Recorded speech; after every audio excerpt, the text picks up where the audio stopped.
Hello Rajkotians, કેમ છો? હું આવી ગયો છું રાજકોટના ન્યૂ જગન્નાથમાં, એટલે કે એસ્ટ્રોન ચોકથી આપણો જે 20-25 નો કોર્નર કહેવાય છે ને એ બાજુ. અને હું તમને ખાસ એક અનોખા વ્યક્તિ સાથે મળાવું અને એની અનોખી દુકાન દેખાડું. જી હા મિત્રો, આપણે અહીંયા માણી શકીએ છીએ સોફ્ટ ડ્રિંક્સ, મોકટેલ અને શોર્ટ્સની મજા.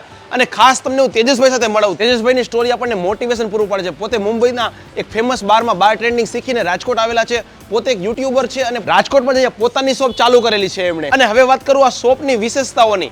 આપણે અહીંયા ઘણી બધા પ્રકારના મોકટેલ અને શોર્ટ્સની મજા માણી શકીએ છીએ. અને એટલી પ્રકારના તો શોર્ટ્સ છે કે આપણે તો નામ ન સાંભળ્યા હોય. Scuba diving, alligator, bubble bomb, horse shot, 500. પ્રાઇસની વાત કરું ને તો એકદમ રીઝનેબલ છે. શોર્ટ્સ માત્ર 40 રૂપિયામાં અને મોકટેલ 50 થી 60 રૂપિયામાં આપણે આનંદ માણી શકીએ છીએ અહીંયા. મિત્રો ખાસ અહીંયાનું ફેમસ સ્કૂબા ડાઇવિંગ શોર્ટ્સ અને મલ્ટી કલર મોકટેલ પીવાનું ચૂકતા જ નહીં. જો મલ્ટી કલર મોકટેલ, ભાઈએ કીધું કે અલગ અલગ કલર છે ને એ જ રીતે અલગ અલગ ટેસ્ટ પણ અલગ અલગ હશે. તમે જ્યારે અડધું પીશો ત્યારે અલગ ટેસ્ટ હશે, એની નીચે અલગ ટેસ્ટ હશે ને સાવ નીચે તો અલગ જ ટેસ્ટ હશે. જોરદાર મોજ આવી ગઈ. હવે તમે ક્યારે મુલાકાત લ્યો છો? એડ્રેસની ફરી વાર વાત કરી દઉં. રાજકોટનું ટીજે સોફ્ટ ડ્રિંક્સ અને મોકટેલ આવેલું છે રાજકોટના ન્યૂ જગન્નાથમાં, જગન્નાથ શેરી નંબર 20 માં. અને તમે ગૂગલમાં પણ એડ્રેસને ડાયરેક્ટ ટીજે સોફ્ટ ડ્રિંક અને કોલ્ડ ડ્રિંક્સ સર્ચ કરશો ને એટલે સીધું તમને એડ્રેસ મળી જશે. તો મુલાકાત લેવાનું ચૂકતા નહીં. વિડીયો કેવો લાગ્યો ને કોમેન્ટમાં કહેવાનું ભૂલતા નહીં.